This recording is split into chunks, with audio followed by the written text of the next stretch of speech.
20 million ஆண்டுகளுக்கு முன்பு கோட்வானாங்கிற கண்டம் பிரிஞ்சதுல இருந்து பாலூட்டி இனங்கள், குறிப்பா மனித இனம் தொடர்பில்லாத இயற்கை மறைத்து வைத்த பகுதி இன்றைய நியூசிலாந்து. காமன்வெல்த் நாடுகள்ல ஒன்னா, உலகின் 4வது அமைதியான நாடா, பல மில்லியன் வருடத்துக்கு முன்னாடி பறவைகளின் ராஜ்யமா இருந்த பகுதி மனித இனத்தின் தொடர்புக்கு பிறகு இன்று வரை ஏற்பட்ட மாற்றங்களின் வரலாற்று தொகுப்பு தான் இது.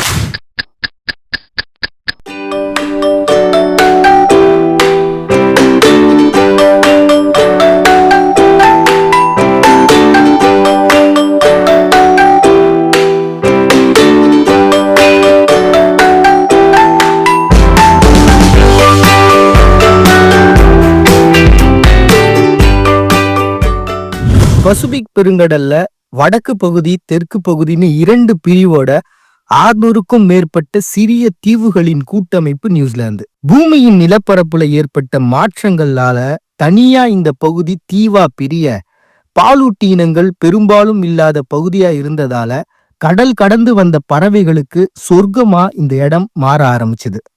மலைகள், பஞ்சம் இல்லாத பசுமை, கடலோடு உறவாடும் ஆறுகள்னு இருந்த நியூசிலாந்து பறவைகளுக்கு எதிரிகள் இல்லாத பகுதியா இருந்ததால பறக்க வேண்டிய அவசியமும் குறைய 200 வகையான பறவை இனமா பரிணமிச்சு 80% நியூசிலாந்தின் பூர்வீக இனங்களா வரலாற்றுல மாற ஆரம்பிச்சது. உதாரணத்துக்கு, மாவோரின்ற இன மக்கள் கிட்டத்தட்ட கடவுள் போல மதிக்கும் மோவாங்கிற அழிந்து விட்ட பறக்காத பறவை இனம் 12 அடி உயரத்துல இருந்து 550 பவுண்டு எடையோட வாழ்ந்திருக்குன்னா, மனித தொடர்பில்லாத வரைக்கும் பறவைகளின் ராஜ்யமா நியூசிலாந்து இருந்திருக்குன்னு தானே அர்த்தம். இப்ப 1200ல இருந்து 1300க்கு இடையில பாலினேசியர்கள் இந்த தீவுக்குள்ள வர ஆரம்பிச்சிருக்காங்க. இதை உறுதிப்படுத்துற விதமா 1400கள்ல பயன்படுத்தப்பட்ட படகுகளோட எச்சங்கள் கண்டுபிடிக்கப்பட்டிருக்கு. டோட்ராங்கிற மரத்தை பயன்படுத்தி படகுகள் உருவாக்கி இருக்கிறாங்க. டவ்வாங்கிற ராணுவமும் வச்சிருந்திருக்காங்க. அதுலயும் 40 மீட்டர் நீளமுள்ள கப்பல்ல 80 வீரர்களோட சேர்ந்து செயல்பட்டுதா இதனுடைய வரலாற்று குறிப்புகளும் அதை பத்தி ஆராய்ச்சிகளும் சொல்லப்பட்டிருக்கு. பாலினேசியர்கள், மெலினேசியர்கள்னு பரிணமிக்க ஆரம்பிச்ச மக்கள் ஒரு குறிப்பிட்ட காலத்துக்கு பிறகு மாவோரி இன மக்களா தனித்துவமா வாழ ஆரம்பிச்சாங்க. அந்த பகுதிக்கு அயோடேராவானா அப்படின்ற பெயரையும் வச்சிருந்தாங்க. அதை தொடர்ந்து 1642ல டச்சுக்காரங்க வர, 1769ல ஜேம்ஸ் குக்குங்கிற ஆராய்ச்சியாளர் இந்த பகுதியை படமா வரைய, அமெரிக்காவினுடைய திமிங்கில வேட்டையாடுறவங்க இந்த பகுதிகளுக்கு வந்து கலைப்பொருட்கள், உணவு, உலோகம்னு வர்த்தகத்தை செய்ய ஆரம்பிச்சிருக்கிறாங்க. இப்படி இந்த வர்த்தகங்கள் மூலமா அவங்களுக்குள்ள பழக்க வழக்கங்கள் ஏற்பட, அதன் மூலமா பல பகுதிகள்ல இருந்து இந்த பகுதிகளுக்கு குடியேறி வரவும் ஆரம்பிச்சாங்க. இதற்கிடையில மனிதர்கள் தங்களோடு கொண்டு வந்த எலி, நாய், பூனை மாதிரியான பாலூட்டி இனங்கள் எதிரியே பார்க்காத பறவை இனங்களுக்கு நரகமா மாற ஆரம்பிச்சது.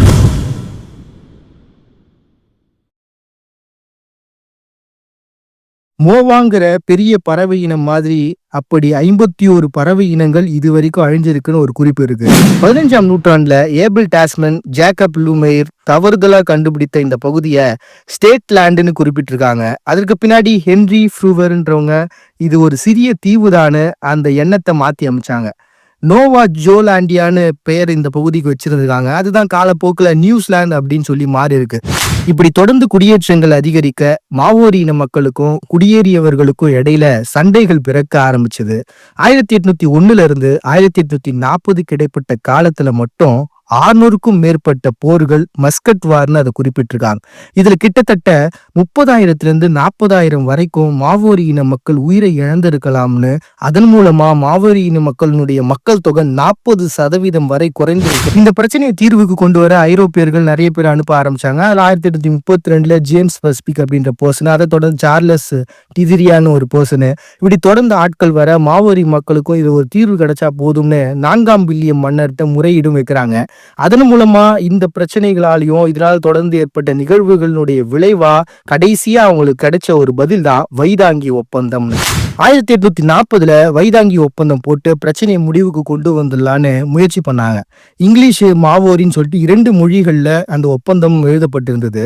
ஆனா அதுல இங்கிலீஷ்ல எழுதப்பட்டது ஒன்னாவும், மாவோரி மொழியில எழுதப்பட்டது ஒன்னாவும் இருக்குன்னு இன்னைக்கு வரைக்கும் அந்த பிரச்சனை இருந்துட்டு தான் இருக்கு. இதன் மூலமா இறையாண்மையை நிறுவ ஐரோப்பியர்களுக்கும் நிலம் மற்றும் வாழ்வியல் சார்ந்த உரிமைகள் பழங்குடி மக்களுக்கும் நிர்ணயிக்கப்பட்டது. ஆனா பிரச்சனை 1843 மறுபடியும் தொடங்க ஆரம்பிச்சது. மறுபடியும் 1975 வைராங்கி தீர்ப்பாயம் சொல்லி ஒண்ணு அமைச்சாங்க. அதுக்கப்புறம் 1985 மறுபடியும் அந்த பிரச்சனை தலை தூக்க அதுக்கு ஒரு அமைப்பு உருவாச்சு. 2000 மறுபடியும் அதை தொடர்ந்து இப்ப ரீசெண்டா கூட பாத்தீங்கன்னா இளம்பெண் எம்பி பார்லிமெண்ட்ல கர்ஜித்தது வரைக்கும் உரிமைகள்ல உள்ள குளறுபடியை நீக்க அரசியல் குளறுபடி தொடர்ந்து நடந்துகிட்டே தான் இருக்கு.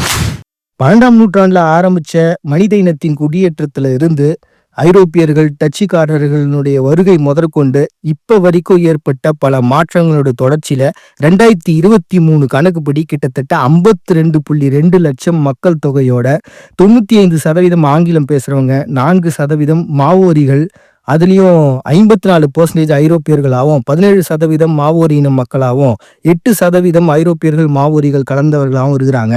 இவருடைய மதத்தை பொறுத்த வரைக்கும் 32% கிறிஸ்டியானிட்டியை சார்ந்தவங்க, 2.9% இந்துக்களாகவும், 1.5% இஸ்லாத்தை சார்ந்தவங்க, 1.3% புத்திசம்.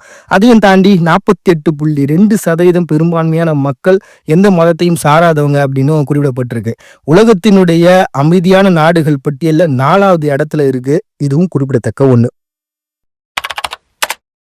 அரசியலை பொறுத்த வரைக்கும் பிரிட்டிஷ் காலனி வர்றதுக்கு முன்னாடி வரைக்கும் மாவோரி தலைவர்கள் ஹைபு, ஐவி அப்படின்ற தலைவர்கள் தான் இந்த பகுதிக்கு தலைமை தாங்கிட்டு இருந்தாங்க. அதுக்கப்புறம் 1840 வைராங்கி ஒப்பந்தத்துக்கு பிறகு ஐரோப்பியர்களோட சேர்ந்து செயல்பட ஆரம்பிச்சாங்க மாவோரிகள்.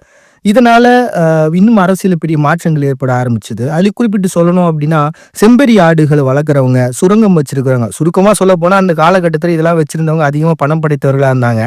அவங்களுக்கு ஏற்ற மாதிரி அவங்களுக்கு வளைந்து கொடுக்குற மாதிரி வாக்குரிமை எல்லாம் யாருக்கு கொடுக்கணும் அப்படின்ற ஒரு நிர்ணயம், இந்த விஷயங்கள் எல்லாமே அவங்களுடைய பணம் படைத்தவர்கள் சார்ந்ததாகவே இருந்திருக்கு அந்த காலகட்டத்துல.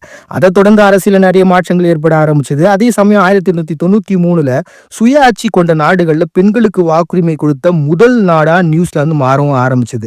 நியூசிலாந்தை பொறுத்த வரைக்கும் முடியாச்சு. வெஸ்ட்மின்ஸ்டர் அப்படின்ற இங்கிலாந்து சட்டத்தினுடைய அடித்தளத்தை தான் அவங்க ஃபாலோ பண்றாங்க. 3வது சார்லஸ் மன்னரை ஏற்றுக்கொண்ட 15 நாடுகள்ல ஒன்னா இருக்கு. 2 கட்சி, முதன்மையான கட்சி தொழிலாளர் கட்சி, தேசிய கட்சி. பேரளவுல தான் இந்த மன்னர் ஆட்சி முறையெல்லாம், மற்றபடி மற்றவர்கள் அவங்கவுங்க வேலையை ஒழுங்காக பார்த்துட்டு இருக்காங்க. அது உதாரணம் சொல்லலாம், 2022 குறைந்த ஊழல் கொண்ட நாடுகள் பட்டியல 2வது இடத்துல இருக்கு. 2023 தேர்தலில் கிறிஸ்டோபர் லக்ஸ்ன்றவங்க பிரதமராகவும் இருந்திருக்கிறாங்க. இயற்கை வளங்களை பொறுத்த வரைக்கும் மனிதனுடைய தலையீடு இந்த பகுதிக்கு வர்றதுக்கு முன்னாடி வரைக்கும் இயற்கையினுடைய ஆட்சி தான் இந்த பகுதியில் நடந்துட்டு இருந்துன்னு ஏற்கனவே நம்ம சொன்னோம். அதை தொடர்ந்து சுரங்கம் தொழில் உருவாக சுண்ணாம்பு, தங்கம், இரும்பு, வெள்ளின்னு நிறைய ஏற்றுமதி பண்ண ஆரம்பிச்சாங்க. 24% மொத்த நிலப்பரப்புல விளை நிலமாவும் இருக்கு. அதுல ஓட்ஸ், கோதுமை, பார்லி, சோளம், பட்டாணி, பயிர் வகைகள்னு நிறைய விளை பொருட்களையும் விளைவிக்கிறாங்க. அதுல 42,000 ஹெக்டேர்ல கோதுமை, 78,000 ஹெக்டேர்ல பார்லி, 14,200 ஹெக்டேர்ல சோளமும் போடப்பட்டிருக்கு. சுரங்கங்களால் ஏற்பட்ட பாதிப்புனால அதை சரி செய்யறதுக்காக 1973 குறிப்பா கைமாய் அப்படின்ற மலைத்தொடர்ல ஏற்பட்ட ஒரு பாதிப்புனால அதை சரி செய்யணும்னு சொல்லி $10 மில்லியன் ஒதுக்கி இருக்கிறாங்க. 3,820 ஏரிகள் மொத்தமா இருக்கு. அதுலயும் இந்த டவுபோ அப்படின்ற ஏரியும் ஹவுரோகோ அப்படின்ற ஏரியும் வந்து முதன்மையான ஏரிகளா பார்க்கப்படுது. இதை தவிர ஒரு மனுஷனுக்கு 10 செம்மறியாடுகள் வீதத்துல செம்மறியாடுகள் எண்ணிக்கை அதிகமா இருக்கு. அதனால பால் விலங்கு வளர்ப்புகள்ல இவங்க முதல் இடத்துல இருக்கிறாங்க, முதன்மையா இருக்கிறாங்க. மாடு, ஆடு, மான் இறைச்சி இது எல்லாத்தையும் ஏற்றுமதி பண்றதுலயும் முதன்மையா இருக்காங்க. இவங்க நாட்டுல நிறைய மரங்கள் இருக்கிறதுனால அது அதிகமா வெட்டிட்டு இருக்காங்க. ஆரம்பத்துல 80% வரைக்கும் இருந்த அந்த மரம் வந்து இப்போ 32% வரைக்கும் குறைஞ்சிருக்குன்னா அதுக்கு இதுவும் ஒரு காரணம். மரத்தினுடைய ஏற்றுமதி, கிவி, ஆப்பிள், பெர்ரி இந்த மாதிரியான பொருட்களும் ஏற்றுமதி பண்றாங்க. குறைந்த மக்கள் தொகை கொண்ட அப்படி பகுதின்றதுனால மருத்துவம் இலவசமாகவும் கொடுக்குறாங்க. நேஷனல் போர்டு கிவியை பொறுத்த வரைக்கும் நம்ம பார்த்தோம் இல்லையா, மாவோரி இன மக்கள் உள்ள வந்தப்ப அங்க மோவாக்கள்ன்ற ஒரு பறவை இனத்தை பார்த்தாங்க. 12 அடி உயரம் கொண்ட பறவை இனம். அதனுடைய நேரடி பரிணாம வளர்ச்சியோட இருக்கிறது இந்த கிவி அப்படின்ற ஒரு நம்பிக்கை அவங்ககிட்ட இருக்கு. ஒரு நீண்ட மூக்கு இருக்கு. அந்த நீண்ட மூக்கினுடைய முனை வரைக்கும் பார்த்தீங்கன்னா அதனுடைய சுவாசத்தன்மை, அதை உணரக்கூடிய தன்மை இருக்கு. இது உலகத்திலேயே இந்த பறவைக்கு மட்டும்தான் இந்த மாதிரியான ஒரு தன்மை இருக்கு. ஸோ பறக்காத ஒரு பறவைனாலும் இதனால பூமிக்கு அடியில அந்த மூக்கு எவ்வளவு தூரத்துக்கு போதோ அவ்வளவு தூரம் வரைக்கும் தன்னுடைய நுகரும் சக்தி வைத்திருக்கக்கூடிய ஒரு கிவி பறவை. இது அவங்க நாட்டினுடைய பூர்வீகமா இருக்கிறதுனால அவங்க சின்னமா வச்சிருக்கிறாங்க. கண்டுபிடிப்புகளை பொறுத்த வரைக்கும் சர் வில்லியம் ஹாமில்டன்றவங்க மாடர்ன் ஜெட் போட்டை கண்டுபிடிச்சிருக்காங்க. ஸ்வீப் அப்படின்ற மோனோ ரயில் கார்கள் வந்து கண்டுபிடிக்கப்பட்டிருக்கு. கெலன் மேர்டின் அப்படின்றவங்க ஜெட் பேக்கை கண்டுபிடிச்சிருக்காங்க. ஆலன் கிப்ஸ் அப்படின்றவங்க வேர்ல்டுல ஹையஸ்ட் ஸ்பீட்ல போகக்கூடிய ஆம்பிபியா வெஹிக்கிளை கண்டுபிடிச்சிருக்காங்க. இது எல்லாமே நியூசிலாந்துடைய கண்டுபிடிப்புகள் சொந்தம். இதை தவிர 19 டிகிரியில செங்குத்தான கின்னஸ்ல இடம் பிடித்த பால்ட்வின் அப்படின்ற ரோடு இங்க இருக்கு. உலகத்திலேயே நீளமான பெயரை கொண்ட நகரமும் இந்த இடத்துல இருக்கு.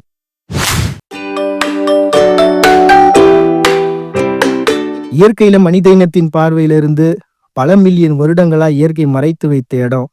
800 வருடங்கள்ல மக்கள் குடியேற்றம், அவர்களுக்குள்ளாக முரண்பாடுகள்னு அமைதியா இருந்த பகுதி அமைதியை இழந்த காலங்கள் போதும்னு சிந்தித்த சிறந்த மனிதர்களால உயர்வு தாழ்வு இயற்கை இல்லை என உணர்ந்ததால விளைந்ததான்னு தெரியல. ஆனா அமைதியை நோக்கிய ஊழலற்ற 80 வருட சராசரி வாழ்நாள் கொண்ட மனிதர்கள் மீண்டும் இயற்கையோட உறவாட முயலும் நியூசிலாந்து ஒரு ஆச்சரியம்தான்.